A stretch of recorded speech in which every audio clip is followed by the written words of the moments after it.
तो चलिए बेटे, आज इस वीडियो में ना हम प्रॉब्लम नंबर 16 को सॉल्व करने जा रहे हैं कैपेसिटर्स के ऊपर। बेटे ये बहुत ही अच्छा क्वेश्चन है बट बहुत ही सिंपल और आसान है। देखने में थोड़ा टफ जरूर है बट हाँ अच्छी प्रॉब्लम है। देखो बेटे K1 K2 दो डाइलेक्ट्रिक कांस्टेंट्स जो है ना, ये कांस्टेंट वैल्यू दी हुई है, ये वेरिएबल नहीं है। बट इशू क्या है, ये सिल्ली ना, आप समझ पा रहे हैं ना मैं क्या बताने की कोशिश कर रहा हूँ। ये कैसी शेप आ रही है, जैसे ट्राइंगल तो आपको सामने से दिख रहा है। ये वेज टाइप स्ट्रक्चर जो इसके अंदर मैंने डाल रखा है और बोल रखा है ये जो प्लेट है ना, प्लेट की विड्थ बेटे बी है, इसकी लेंथ एल है और दोनों प्लेट्स के बीच की दूरी डी है, जैसा कि आप देख पा रहे हैं। क्वेश्चन आया इस केस में हमें इक्विवेलेंट कैपेसिटेंस बतानी है बिटवीन ए एंड बी।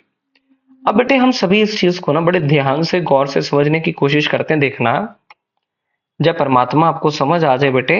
देखो बेटे, यहां से मैं क्या करता हूं, किसी एक्स दूरी पे जाता हूं, एक स्ट्रिप तोड़ता हूं बहुत छोटी, जिसकी थिकनेस वेरी गुड डीएक्स होनी चाहिए। देखो बेटे, डीएक्स ये स्ट्रिप आ गई, बट ये जो हाइट आई है मैं इसको वाई मान रहा हूं। प्लेट एरिया तो ये आ गया, क्या इस चीज को आप समझ पा रहे हो? Very good. अब ऐसी में कितनी भी प्लेट छोड़ू, इनके ऊपर पोटेंशियल ए आएगा, नीचे वाला पोटेंशियल बी आएगा, शायद सभी पैरेलल में मिलती। तो ये पहली बात, जो भी कॉम्बिनेशन आया ये पैरेलल कॉम्बिनेशन। अगर आप में से किसी ने पिछला वीडियो नहीं देखा, प्लीज आप देख लें, क्योंकि वहीं का मैं शॉर्ट ट्रिक यहाँ यूज करने वाला हूं। अब देखो बेटे, ये जो बहुत छोटी कैपेसिटेंस आई है ना, मैं इसको पता है क्या लिखता, अपसाइलन नॉट।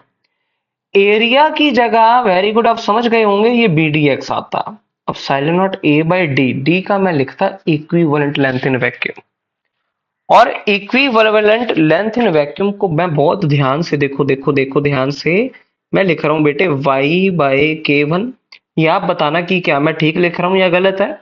और ये आनी चाहिए बेटे, देखो ये हाइट तो y आ गई, इससे ऊपर वाली ये जो सिल्ली आई है इसकी हाइट है d माइनस वे, ये थिकनेस आ गई, divided by K2। Very good. But बेटे अभी एक प्रॉब्लम है, यहाँ पे x भी अननोन है, y भी अननोन है। एक इक्वेशन दो वेरिएबल तो बेटे सॉल्व नहीं हो सकता। तो मैं क्या करता हूं, बड़े ध्यान से समझिएगा। ये एक ट्रायंगल ये आ गया, और दूसरा ट्रायंगल ये क्या आप इस चीज को समझ पा रहे हो? ये दो ट्रायंगल सिमिलर आ रहे हैं, क्या आ रहे हैं? सिमिलर। और अगर बेटे सिमिलर ट्रायंगल है, मैं क्या लिखूंगा, देखो x by Y should be equals to l by Y. I hope it is clear बेटे। और यहां से बेटे, एक minute, y l by Y नहीं आता, ये l बाय डी आएगा। अभी देखो बेटे, यहां से अगर मैं y निकालूं, ये कितना आ गया, d by L of x। और अगर मैं इसको पार्शियली डिफरेंशिएट करूं तो dy मुझे लगता है l by d into d x आ गया। तो यहां से मैं dx की वैल्यू उठा के डाल रहा हूं, ये dc बचा अपसाइलन नॉट b। dx की जगह मैं डाल दूंगा बेटे into D divided by L, ये आ गया dy। पहले चेक करो ये बन रही है बात, वेरी गुड। डिवाइडेड बाय नीचे वाली टर्म से इसको थोड़ा रीअरेंज करते हैं, ये बचेगा बेटे डी बाय के टू, वाई कॉमन ले लिया, 1/K1 minus 1/K2। I hope it is clear बेटे। अब बेटे देखो, ये सारे के सारे क्योंकि पैरेलल में आ रहे थे, पैरेलल कॉम्बिनेशन है, integrating both side with in proper limits. Limit किसकी डलेगी? y की। कहां से कहां? 0 से t तक। ये आएगी मेरे पास टोटल कैपेसिटेंस। चलो फिर भी मैं हल्का सा सॉल्व कर देता हूं, आप लोग वेरीफाई कर लीजिएगा। ये आ गया L, ठीक है ना। अब देख बेटे, यहाँ पे क्या बचा, T by K2 plus Y को मैं ये लिखता हूं, ये आएगा K2 minus K1 K1 K2। Integration कर रहा था 0 से लेके t तक, कितनी आएगी देख, अब साइलन not be D by L, तो एज इट इज आ गया। इस पार्ट की इंटीग्रेशन करूंगा, शायद नेचुरल लॉग आएगा, ठीक है ना। और लिमिट कहां से कहां तक डालनी थी, y की डलेगी ना, 0 से लेके d तक।